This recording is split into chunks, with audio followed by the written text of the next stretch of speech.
Hello, my fellow teachers. If you've ever felt that the moment behavior starts slipping, English suddenly feels insufficient and you want to switch to your native language, I want to show you something different. Because in my classroom, behavior is managed almost entirely in English, or actually in English. No shouting, no emotional discipline. And this is not theory. And it's not about being a naturally calm teacher. I still have difficult lessons. I still have students who push. I still have days where I feel tired and overstimulated. What has changed is this. Behavior no longer depends on my emotional energy. The system carries it. And this didn't happen all at once. It came from a few very concrete shifts that I would now love to share with you so you can take what's useful and make your own classroom calmer, more predictable, and English only. Shift number 1. I stopped treating discipline language like teaching language.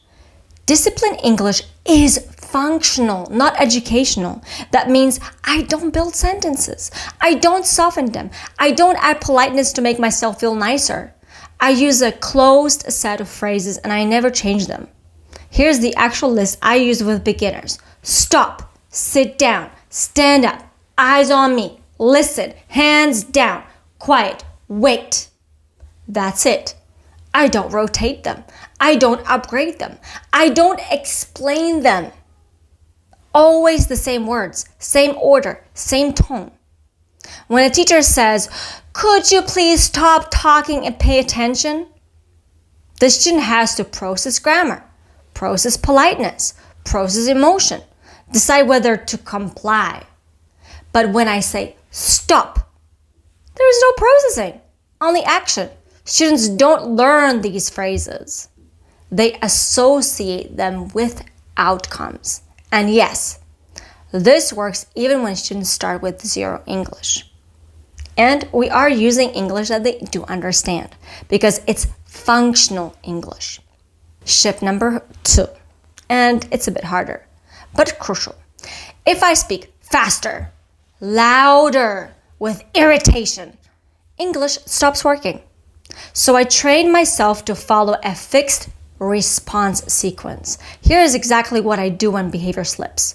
1, I stop the activity. Number 2, I stop moving. 3, I say nothing, 4, I look. That's it. I don't fill the silence. I don't explain. I don't warn. Sometimes I wait 5 seconds, sometimes 10, sometimes 20. Then I give one instruction. Eyes on me, or sit down, and I stop again. Silence does more than shouting ever will because silence forces students to regulate themselves. And what's very important, I don't watch them intensely to check obedience. I give the instruction and mentally step back. That removes confrontation. Shift number 3. I used to make this really terrible mistake, explaining behavior. And explaining creates negotiation. So now behavior is fully routine-based. Let me make this very concrete. Start of lesson routine. Every lesson. Students enter, bags down, sit down, eyes on me, lesson starts. No talking, no, how was your day? That comes later. Transition routine. Stop, eyes on me, new instruction. Always the same. Cleanup routine. Stop, stand up, clean up, sit down. No explaining why we clean. No asking. No emotional commentary. When noise rises, I don't improvise. I return to the last stable routine. Predictability removes power struggles because there is nothing to argue with. And we're still staying in English, and we don't have to switch to the native language. Shift number 4, and it's one of the biggest shifts for me. I stopped correcting the group. I never say, "Guys, please stop," because no one feels responsible. Instead, I always use this formula, name plus action. Tom, sit down. Anna, eyes on me. Mark, hands down. No, please. No, again. No, how many times have I told you? just name, action. And here's the key part most teachers miss. After I say it, I turn away. I continue the lesson. I don't stare. I don't wait for compliance as a performance. The message is, this is normal, this is expected, we move on. The rest of the class resets immediately, and you don't have to switch to your native language.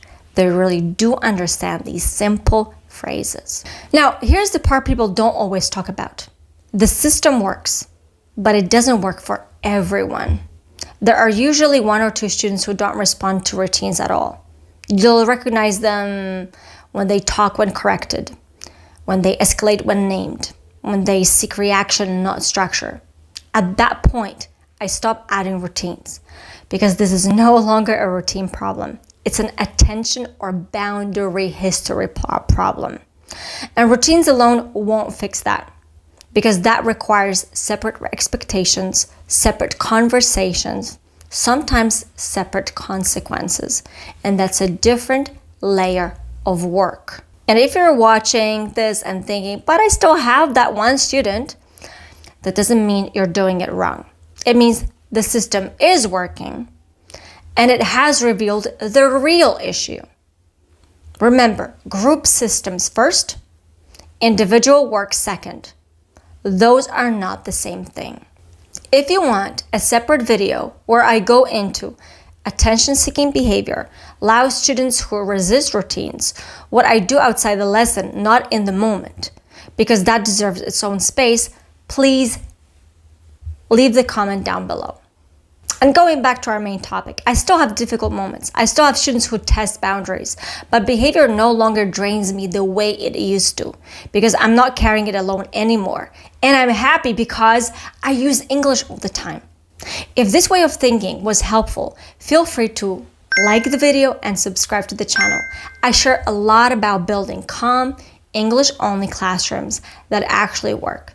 And if you'd like me to talk about attention-seeking behavior or students who don't respond to routines, let me know in the comments. Happy teaching. Bye!